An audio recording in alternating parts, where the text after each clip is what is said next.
Hello students, myself Jitinder Singh, Science Master, Government Senior Secondary School, Karamgarh, District Barnala। सो ਅੱਜ ਆਪਾਂ 8th class ਦਾ chapter 5th ਕੋਲ and petroleum ਪੜ੍ਹਨ ਜਾ ਰਹੇ ਹਾਂ। ਕੋਲ ਐਂਡ ਪੈਟਰੋਲੀਅਮ ਤਾਂ ਇਹਦੇ ਵਿੱਚ ਅਸੀਂ ਸਭ ਤੋਂ ਪਹਿਲਾਂ ਕੀ ਦੇਖਦੇ ਹਾਂ, ਸਭ ਤੋਂ ਪਹਿਲਾਂ ਜ਼ਿਕਰ ਆਉਂਦਾ ਹੈ natural and man made objects ਦਾ ਜਾਂ ਮਟੀਰੀਅਲਸ ਦਾ। ਤਾਂ ਨੈਚੁਰਲ ਮਟੀਰੀਅਲਸ ਦੇ ਵਿੱਚ ਅਸੀਂ ਦੇਖੋ ਕਿੰਨੇ ਸਾਰੇ ਲਿਖੇ ਨੇ, ਜਿਸ ਤਰ੍ਹਾਂ ਏਅਰ ਹੈ, ਵਾਟਰ ਹੈ, ਸੋਇਲ ਹੈ, ਮਿਨਰਲਸ ਹੈ, ਟਰੀਜ਼ ਹੈ, ਕੋਲ ਐਂਡ ਪੈਟਰੋਲੀਅਮ। ਤੇ ਮੈਨ ਮੇਡ ਅਸੀਂ ਲਿਖਿਆ ਹੈ ਜਿਵੇਂ chair, clothes and paper and table. So natural ਉਹ ਆਬਜੈਕਟਸ ਹੁੰਦੇ ਨੇ ਜਿਹੜੇ ਸਾਨੂੰ ਨੇਚਰ ਤੋਂ ਪ੍ਰਾਪਤ ਹੁੰਦੇ ਨੇ, that be the objects that be obtained from nature. ਤੇ ਮੈਨ ਮੇਡ ਇਹ ਨੇ ਜੋ ਮਨੁੱਖ ਦੁਆਰਾ ਨਿਰਮਿਤ ਹੁੰਦੇ ਨੇ, that are made by man, human ਦੀ ਐਕਟੀਵਿਟੀਜ਼ ਦੁਆਰਾ ਬਣਾਏ ਗਏ ਹੁੰਦੇ ਨੇ। ਅਸੀਂ ਕੀ ਦੇਖਦੇ ਹਾਂ ਫਿਰ ਇਸ ਦੇ ਵਿੱਚ, ਸੋ ਜਿਹੜੇ ਮੈਨ ਮੇਡ ਨੇ these are the obtained from nature, they are called natural resources। ਤਾਂ ਕੋਲ ਐਂਡ ਪੈਟਰੋਲੀਅਮ ਨੇ ਜਿਹੜੇ ਉਹ ਨੈਚੁਰਲ ਰਿਸੋਰਸਸ ਨੇ, ਇਹਦੇ ਬਾਰੇ ਤੁਸੀਂ ਚੰਗੀ ਤਰ੍ਹਾਂ ਸਮਝ ਲੈਣਾ ਹੈ। Coal and petroleum are natural resources. ਤਾਂ ਅੱਗੇ ਜਿਹੜੇ ਨੈਚੁਰਲ ਰਿਸੋਰਸਸ ਨੇ ਅਸੀਂ ਇਸ ਦੇ ਵਿੱਚ ਪੜ੍ਹਿਆ ਵੀ coal and petroleum are natural resources. ਤਾਂ ਇਸ ਨੂੰ ਅਸੀਂ ਬਰੋਡਲੀ ਦੋ ਕੈਟਾਗਰੀਜ਼ ਦੇ ਵਿੱਚ ਡਿਵਾਈਡ ਕਰਦੇ ਹਾਂ। ਕਹਿੰਦੇ ਨੇ broadly classified into two kinds, ਦੋ ਤਰ੍ਹਾਂ ਦੇ ਨੈਚੁਰਲ ਸਾਡੇ ਕੋਲ ਰਿਸੋਰਸਸ ਨੇ। One is an exhaustible natural resources, ਦੂਸਰਾ ਕੀ ਹੁੰਦਾ ਹੈ ਐਗਜੋਸਟੇਬਲ ਨੈਚੁਰਲ ਰਿਸੋਰਸਸ, ਜਿਨ੍ਹਾਂ ਨੂੰ ਪੰਜਾਬੀ ਦੇ ਵਿੱਚ ਕਹਿੰਦੇ ਆ ਮੁੱਕਣਯੋਗ। ਪਹਿਲਾ ਉੱਪਰ ਵਾਲਾ ਇਨਐਗਜੋਸਟੇਬਲ ਕੀ ਹੁੰਦਾ, ਨਾ ਮੁੱਕਣਯੋਗ ਕੁਦਰਤੀ ਸਾਧਨ, ਤੇ ਐਗਜੋਸਟੇਬਲ ਕੀ ਹੋ ਗਿਆ ਮੁੱਕਣਯੋਗ ਕੁਦਰਤੀ ਸਾਧਨ। ਤਾਂ ਨਾ ਮੁੱਕਣਯੋਗ ਜੋ ਕੁਦਰਤੀ ਸਾਧਨ ਨੇ ਉਹਦੇ ਵਿੱਚ ਅਸੀਂ ਦੇਖਦੇ ਹਾਂ ਇਹ ਜਿਹੜੇ ਕੀ ਹੁੰਦੇ ਨੇ ਸਾਡੇ ਕੋਲੇ ਨੇਚਰ ਦੇ ਵਿੱਚ ਅਨਲਿਮਟਿਡ ਕੁਆਂਟੀਟੀ ਦੇ ਵਿੱਚ ਪ੍ਰੈਜੈਂਟ ਹੁੰਦੇ ਨੇ, ਕਾਫੀ ਜ਼ਿਆਦਾ ਮਾਤਰਾ ਦੇ ਵਿੱਚ ਇਹ ਪ੍ਰੈਜੈਂਟ ਹੁੰਦੇ ਨੇ। ਤੇ it not to be exhausted by human activities, ਜੇ ਮਨੁੱਖ ਦੁਆਰਾ ਇਹਨਾਂ ਨੂੰ ਜਲਦੀ ਕੀ ਹੈ ਮਨੁੱਖ ਖਤਮ ਨਹੀਂ ਕਰ ਸਕਦਾ। ਐਗਜੋਸਟਡ ਮੀਨਸ ਖਤਮ ਨਹੀਂ ਕਰ ਸਕਦਾ। ਤਾਂ ਇਹਨਾਂ ਦੇ ਵਿੱਚ ਕੀ ਹੈ ਸਾਡੇ ਕੋਲ sunlight and air. So examples ਨੇ। ਇਸੇ ਤਰ੍ਹਾਂ ਐਗਜੋਸਟੇਬਲ ਨੈਚੁਰਲ ਰਿਸੋਰਸਸ ਕਿਹੜੇ ਹੁੰਦੇ ਨੇ ਜੀ, ਦਾ ਅਮਾਊਂਟ ਆਫ ਥੀਜ਼ ਰਿਸੋਰਸਸ, ਜਿਹੜੇ ਮੁੱਕਣਯੋਗ ਨੇ ਐਗਜੋਸਟੇਬਲ ਨੈਚੁਰਲ ਰਿਸੋਰਸਸ ਨੇ, ਇਹਨਾਂ ਦੀ ਜਿਹੜੀ ਅਮਾਊਂਟ ਹੈ ਨੇਚਰ ਦੇ ਵਿੱਚ ਦੈਟ ਇਜ਼ ਵੈਰੀ ਲਿਮਟਡ, ਬਹੁਤ ਸਮਾਲ ਲਿਮਟਡ ਮਾਤਰਾ ਦੇ ਵਿੱਚ ਨੇ। ਕਿਸੇ ਨੂੰ ਕਿਸੇ ਦਿਨ ਇਹਨਾਂ ਨੇ ਕੀ ਹੋ ਜਾਣਾ ਐਗਜੋਸਟ ਹੋ ਜਾਣਾ, ਕਿਸੇ ਨੂੰ ਕਿਸੇ ਦਿਨ ਖਤਮ ਹੋ ਜਾਣਾ। ਸੋ ਇਹਦੇ ਵਿੱਚ ਕੀ ਹੈ these can be exhausted by human activities, human activities ਨਾਲ ਇਹਨਾਂ ਨੇ ਕੀ ਹੈ ਖਤਮ ਹੋ ਜਾਣਾ ਹੈ। ਸੋ ਇਹਦੀਆਂ ਐਗਜ਼ਾਮਪਲਸ ਕਿਹੜੀ ਕਿਹੜੀ ਨੇ ਦੇਖੋ, ਫੋਰੈਸਟਸ, ਵਾਈਲਡ ਲਾਈਫ, ਮਿਨਰਲਸ, ਕੋਲ, petroleum and natural gas. So mainly ਤੁਹਾਨੂੰ ਇਹ ਪਤਾ ਲੱਗ ਗਿਆ ਵੀ ਜਿਹੜੇ ਕੋਲ ਐਂਡ ਪੈਟਰੋਲੀਅਮ ਨੇ, ਪਹਿਲੀ ਗੱਲ ਤਾਂ ਇਹ ਨੈਚੁਰਲ ਰਿਸੋਰਸਸ ਨੇ, ਦੂਸਰਾ ਨੈਚੁਰਲ ਰਿਸੋਰਸਸ ਦੀ ਕਿਹੜੀ ਕੈਟਾਗਰੀ ਦੇ ਵਿੱਚ ਆਉਂਦੇ ਨੇ ਐਗਜੋਸਟੇਬਲ ਨੈਚੁਰਲ ਰਿਸੋਰਸਸ, ਵੀ ਇਹ ਲਿਮਟਡ ਅਮਾਊਂਟ ਦੇ ਵਿੱਚ ਨੇ, ਕਿਸੇ ਨਾ ਕਿਸੇ ਦਿਨ ਇਹਨਾਂ ਨੇ ਕੀ ਹੈ ਐਗਜੋਸਟ ਹੋ ਜਾਣਾ ਹੈ, ਖਤਮ ਹੋ ਜਾਣਾ ਹੈ। ਆ ਜਾਓ ਆਪਾਂ ਅੱਗੇ ਚੱਲਦੇ ਹਾਂ। ਆਈ ਹੋਪ ਤੁਸੀਂ ਇੱਥੇ ਤੱਕ ਸਮਝ ਗਏ ਹੋਵੋਗੇ। ਤਾਂ ਅੱਗੇ ਅਸੀਂ ਦੇਖਦੇ ਹਾਂ ਜੋ ਸਾਡਾ ਇਹ ਚੈਪਟਰ ਹੈ ਇਹਦੇ 'ਚ ਅਸੀਂ ਮੇਨਲੀ ਕਿਹਦੇ ਬਾਰੇ ਪੜ੍ਹਨਾ ਹੈ ਐਗਜੋਸਟੇਬਲ ਨੈਚੁਰਲ ਰਿਸੋਰਸਸ ਬਾਰੇ ਪੜ੍ਹਾਂਗੇ। ਤਾਂ ਕਿਹੜੇ ਐਗਜੋਸਟੇਬਲ ਨੈਚੁਰਲ ਰਿਸੋਰਸਸ ਬਾਰੇ ਪੜ੍ਹਾਂਗੇ ਅਸੀਂ ਇਹਦੇ 'ਚ, ਉਹ ਮੈਂ ਤੁਹਾਨੂੰ ਦੱਸ ਦੇਣਾ। ਅਸੀਂ ਇਹਦੇ ਵਿੱਚ ਕੋਲ ਬਾਰੇ ਪੜ੍ਹਾਂਗੇ, ਅਸੀਂ ਇਹਦੇ 'ਚ ਪੈਟਰੋਲੀਅਮ ਬਾਰੇ ਪੜ੍ਹਾਂਗੇ, ਤੇ ਅਸੀਂ ਇਹਦੇ 'ਚ ਨੈਚੁਰਲ ਗੈਸ ਬਾਰੇ ਪੜ੍ਹਾਂਗੇ ਵੀ ਇਹ ਕੀ ਹੁੰਦੇ ਨੇ। ਇੱਕ ਹੋਰ ਚੀਜ਼ ਬੜੀ ਟਰਮ ਕਲੀਅਰ ਹੈ ਵੀ ਤੁਸੀਂ ਬੜੀ ਯਾਦ ਰੱਖਣੀ ਆ, ਉਹ ਫੋਸਲ ਫਿਊਲਸ ਲਿਖਿਆ।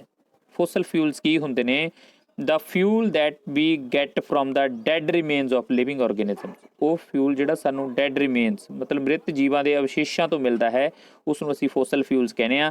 ਤਾਂ ਫੋਸਲ ਫਿਊਲਸ ਦੀਆਂ ਐਗਜ਼ਾਮਪਲਸ ਨੇ ਤੁਸੀਂ ਬੜੀਆਂ ਯਾਦ ਰੱਖਣੀਆਂ ਨੇ, coal is a fossil fuel, petroleum is a fossil fuel and natural gas is a fossil fuel. Examples ਆ ਜਾਂਦੀ ਨੇ ਵੀ ਇਹਨਾਂ 'ਚੋਂ ਕਿਹੜੇ ਫੋਸਲ ਫਿਊਲਸ ਨੇ।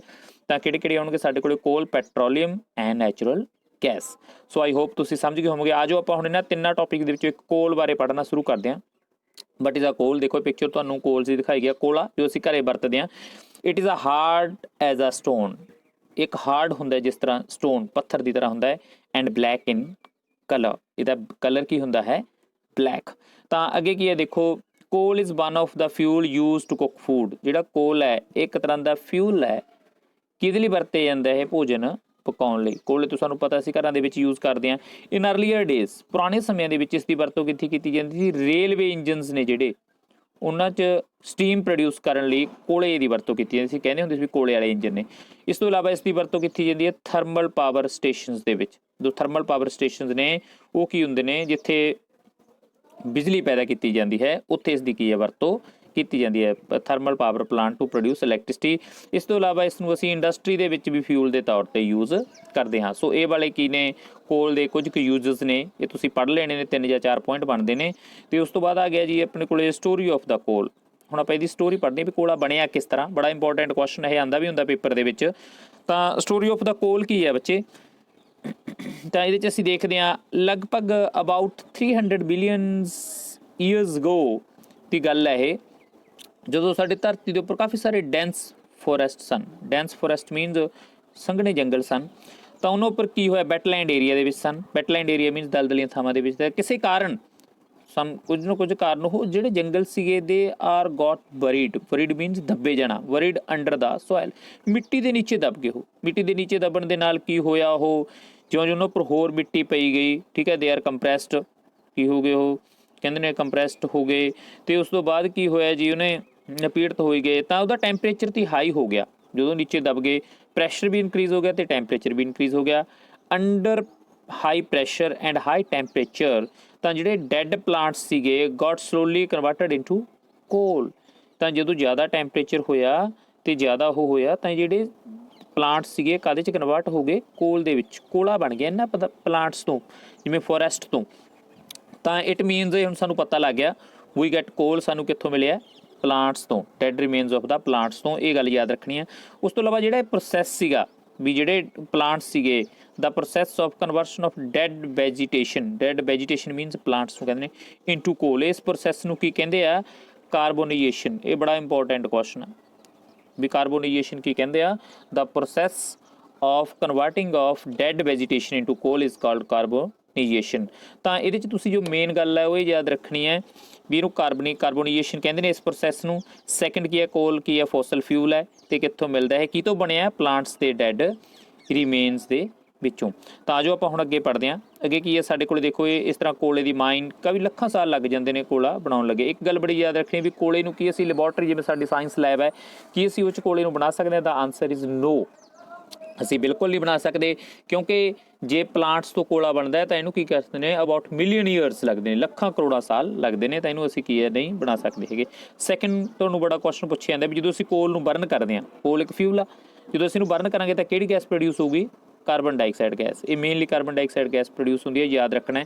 ਇਸ ਤੋਂ ਇਲਾਵਾ ਜਦੋਂ ਅਸੀਂ ਕੋਲ ਨੂੰ ਇੰਡਸਟਰੀ ਦੇ ਵਿੱਚ ਪ੍ਰੋਸੈਸਡ ਕਰਕੇ, ਤਿੰਨ ਚੀਜ਼ਾਂ ਅਸੀਂ ਮੇਨਲੀ ਇਸ ਦੇ ਵਿੱਚ ਪੜ੍ਹਨੇ ਨੇ। ਅਸੀਂ ਕੋਕ ਬਣਾ ਸਕਦੇ ਹਾਂ ਕੋਲੇ ਤੋਂ, ਕੋਲ ਟਾਰ ਬਣਾ ਸਕਦੇ ਹਾਂ ਅਤੇ ਕੋਲ ਗੈਸ। ਇਹ ਤਿੰਨੇ ਅਸੀਂ ਕੀ ਹੈ, ਕੋਲੇ ਤੋਂ ਪ੍ਰਾਪਤ ਕਰਦੇ ਹਾਂ। ਕੋਲੇ ਦੀਆਂ ਪ੍ਰੋਡਕਟਸ ਨੇ ਇਹ, ਕੋਲ ਪ੍ਰੋਡਕਟਸ ਨੇ ਕੋਕ, ਕੋਲ ਟਾਰ ਐਂਡ ਕੋਲ ਗੈਸ। ਸਭ ਤੋਂ ਪਹਿਲਾਂ ਅਸੀਂ ਕੋਕ ਬਾਰੇ ਪੜ੍ਹਦੇ ਹਾਂ। ਕੋਕ ਕੀ ਹੁੰਦਾ, it is a tough porous and black substance ਹੈ, ਮੁਸਾਮਦਾਰ ਕਾਲੇ ਰੰਗ ਦਾ ਇੱਕ ਪਦਾਰਥ ਹੁੰਦਾ ਹੈ। It is almost pure form of the carbon. ਇਹਦੇ ਕਰੈਕਟਰਿਸਟਿਕਸ ਆ ਗਏ ਕੋਕ ਦੇ ਵੀ ਇਹ ਪਿਓਰ ਫਾਰਮ ਹੈ ਕਾਰਬਨ ਦੀ, ਬਿਲਕੁਲ ਸ਼ੁੱਧ ਕਾਰਬਨ ਦਾ ਰੂਪ ਹੈ ਇੱਕ। ਅਤੇ ਉਸ ਤੋਂ ਬਾਅਦ ਇਹਦੇ ਯੂਜ਼ਸ ਕੀ ਨੇ, ਇਹ ਬੜਾ ਕਲੀਅਰ ਕੱਟ ਦਿੱਤਾ, ਦੇਖੋ ਇੱਥੇ ਉੱਤੇ। Coke is used in manufacturing of steel. Steel ਦੇ ਮੈਨੂਫੈਕਚਰਿੰਗ ਵਿੱਚ ਕੋਕ ਯੂਜ਼ ਕੀਤਾ ਜਾਂਦਾ ਹੈ। ਐਂਡ ਐਕਸਟ੍ਰੈਕਸ਼ਨ ਆਫ ਮੈਨੀ ਮੈਟਲਸ, ਵੱਖ-ਵੱਖ ਧਾਤਾਂ ਦੇ ਸ਼ੁੱਧੀਕਰਨ ਦੇ ਵਿੱਚ ਇਸ ਦੀ ਕੀ ਹੈ, ਯੂਜ਼ ਇਸ ਦਾ ਕੀਤਾ ਜਾਂਦਾ ਹੈ। ਉਸ ਤੋਂ ਬਾਅਦ ਨੈਕਸਟ ਆ ਗਿਆ ਸਾਡੇ ਕੋਲੇ ਕੋਲ ਤਾਰ। ਤਾਂ ਕੋਲ ਤਾਰ ਦੇ ਵਿੱਚ ਅਸੀਂ ਕੀ ਦੇਖਣਾ ਹੈ, ਕੋਲ ਤਾਰ ਦੇਖੋ ਜਿਸ ਤਰ੍ਹਾਂ ਤੁਹਾਨੂੰ ਇਹ ਦਿਖਾਇਆ ਗਿਆ, ਤੁਹਾਨੂੰ ਸਭ ਨੂੰ ਪਤਾ ਹੀ, ਜਿਸ ਨੂੰ ਲੁੱਕ ਵੀ ਕਹਿ ਦਿੰਦੇ ਆ ਪੰਜਾਬੀ ਦੇ ਵਿੱਚ। It is a black thick liquid, ਇੱਕ ਕਾਲੇ ਰੰਗ ਦਾ ਲਿਕੁਇਡ ਹੁੰਦਾ, ਬਲੈਕ ਗਾੜਾ ਇੱਕ ਤਰ੍ਹਾਂ ਦਾ ਇੱਕ ਤਰਲ ਪਦਾਰਥ ਹੁੰਦਾ ਹੈ। ਅਨਪਲੀਜ਼ੈਂਟ ਸਮੈਲ ਹੁੰਦੀ ਹੈ ਜੀ। ਅਨਪਲੀਜ਼ੈਂਟ ਮੀਨ ਜਿਹੜੀ ਸਾਨੂੰ ਸਮੈਲ ਅੱਛੀ ਨਾ ਲੱਗੇ। It is a mixture of about 200 substances. ਇਹ ਲਗਭਗ 200 ਪਦਾਰਥਾਂ ਦਾ ਮਿਸ਼ਰਣ ਹੁੰਦਾ ਹੈ। ਤਾਂ ਇਸ ਦੀ ਵੀ ਵਰਤੋਂ ਅਸੀਂ ਕੀ ਆ, ਵੱਖ-ਵੱਖ ਰੂਪ ਦੇ ਵਿੱਚ ਕਰਦੇ ਹਾਂ। ਇਸ ਦੇ ਯੂਜ਼ਸ ਕਿੱਥੇ ਹੁੰਦੇ ਨੇ, ਦੇਖੋ ਇਹ ਕਹਿੰਦੇ ਨੇ ਸਿੰਥੈਟਿਕ ਡਾਈਜ਼ ਬਣਾਉਣ ਦੇ ਵਿੱਚ ਇਸ ਦਾ ਯੂਜ਼ ਹੁੰਦਾ ਹੈ। ਇੰਡਸਟਰੀ ਕਹਿੰਦੇ ਨੇ ਆਪਣੇ ਡਰੱਗਸ ਦੇ ਵਿੱਚ ਇਸ ਦਾ ਯੂਜ਼ ਹੁੰਦਾ ਹੈ। ਐਕਸਪਲੋਜ਼ਿਵਸ, ਧਮਾਕ ਜੋ ਪਟਾਕੇ ਵਗੈਰਾ ਨੇ ਉਹ 'ਚ ਇਸ ਦੀ, ਪਰਫਿਊਮਸ ਦੇ ਬਣਾਉਣ ਦੇ ਵਿੱਚ ਇਸ ਦੀ ਵਰਤੋਂ ਹੁੰਦੀ ਹੈ। ਪਲਾਸਟਿਕ ਪੇਂਟਸ ਨੇ ਜੋ ਸਾਡੇ ਅਸੀਂ ਕਰਦੇ ਹਾਂ ਉਹਨਾਂ 'ਚ ਬਣਾਉਣ ਦੇ ਨਾਲ ਯੂਜ਼ ਹੁੰਦਾ। ਫੋਟੋਗ੍ਰਾਫਿਕ ਮਟੀਰੀਅਲ ਦੇ ਵਿੱਚ ਇਹਦਾ ਯੂਜ਼ ਹੁੰਦਾ ਹੈ। ਰੂਫਿੰਗ ਦਾ ਮਟੀਰੀਅਲਸ ਉੱਪਰ ਪਾਉਣ ਲਈ ਦਾ ਕੀ ਹੈ, ਯੂਜ਼ ਹੁੰਦਾ ਹੈ। ਪੁਰਾਣੇ ਸਮੇਂ 'ਚ ਸੜਕ ਬਣਾਉਣ ਦੀ ਇਸ ਦੀ ਯੂਜ਼ ਹੁੰਦਾ ਸੀਗਾ। ਬਟ ਨਾਓ ਇਟ ਇਜ਼, ਇਹ ਬੜਾ ਇੰਪੋਰਟੈਂਟ ਕੁਐਸਚਨ ਤੋਂ ਪੁੱਛਿਆ ਜਾਂਦਾ ਹੈ। ਅੱਜ ਕੱਲ੍ਹ ਅਸੀਂ ਕੋਲ ਤਾਰ ਦੀ ਜਗ੍ਹਾ 'ਤੇ ਕਿਹੜੀ ਯੂਜ਼ ਕਰਦੇ ਹਾਂ, ਬਿਟੂਮਿਨ। ਆਹ ਮੈਨੇ ਸ਼ਬਦ ਲਿਖਿਆ, ਇਹਨੂੰ ਬੜਾ ਅੰਡਰ ਜੋ ਸਰਕਲ ਕੀਤਾ ਹੈ, ਇਸ ਨੂੰ ਬੜਾ ਤੁਸੀਂ ਧਿਆਨ ਨਾਲ ਸਮਝ। ਬਿਟੂਮਿਨ ਇਹ ਕਿਹਦੀ ਪ੍ਰੋਡਕਟ ਹੈ, ਪੈਟਰੋਲੀਅਮ। ਇਹ ਕੋਲੇ ਦੀ ਪ੍ਰੋਡਕਟ ਨਹੀਂ ਹੈਗੀ, ਇਟਸ ਅ ਪੈਟਰੋਲੀਅਮ ਪ੍ਰੋਡਕਟ। ਇਹ ਅੱਜ ਕੱਲ੍ਹ ਯੂਜ਼ ਕੀਤੀ ਜਾਂਦੀ ਹੈ ਕੋਲ ਤਾਰ ਦੀ ਜਗ੍ਹਾ 'ਤੇ ਰੋਡਸ ਨੂੰ ਬਣਾਉਣ ਲਈ। ਤਾਂ ਤੁਸੀਂ ਬੜੇ ਧਿਆਨ ਨਾਲ ਲਿਖਣਾ, ਅੱਜ ਕੱਲ੍ਹ ਕਿਹੜੀ ਪ੍ਰੋਡਕਟ ਯੂਜ਼ ਕੀਤੀ ਜਾਂਦੀ ਹੈ, ਬਿਟੂਮਿਨ। ਉਸ ਤੋਂ ਬਾਅਦ ਨੈਕਸਟ ਆ ਗਿਆ ਸਾਡੇ ਕੋਲ ਟੌਪਿਕ ਕੋਲ ਗੈਸ। ਕੋਲ ਗੈਸ ਕੀ ਅਸੀਂ ਕਿੱਥੋਂ ਪ੍ਰਾਪਤ ਹੁੰਦੀ ਹੈ ਸਾਨੂੰ? It is obtained during the processing of coal to get coke. ਜਦੋਂ ਅਸੀਂ ਕੋਲੇ ਤੋਂ ਕੋਕ ਪ੍ਰਾਪਤ ਕਰਦੇ ਹਾਂ ਤਾਂ ਇਸ ਪ੍ਰੋਸੈਸ ਦੇ ਦੌਰਾਨ ਇੱਕ ਗੈਸ ਪੈਦਾ ਹੁੰਦੀ ਹੈ ਜਿਹਨੂੰ ਅਸੀਂ ਕੀ ਕਹਿੰਦੇ ਹਾਂ, ਕੋਲ ਗੈਸ। ਤਾਂ ਕੋਲ ਗੈਸ ਸਾਨੂੰ ਉੱਥੋਂ ਪ੍ਰਾਪਤ ਹੁੰਦੀ ਹੈ। ਪੁਰਾਣੇ ਸਮੇਂ ਦੇ ਵਿੱਚ ਇਸ ਦੀ ਵਰਤੋਂ ਕਿਹੜੀ ਹੈ, ਲਾਈਟਨਿੰਗ ਦੇ ਤੌਰ 'ਤੇ ਕੀਤੀ ਜਾਂਦੀ ਸੀਗੀ। ਤੁਹਾਨੂੰ ਨੀਚੇ ਦਿੱਤਾ, ਤੁਸੀਂ ਖੁਦ ਪੜ੍ਹ ਲੈਣਾ।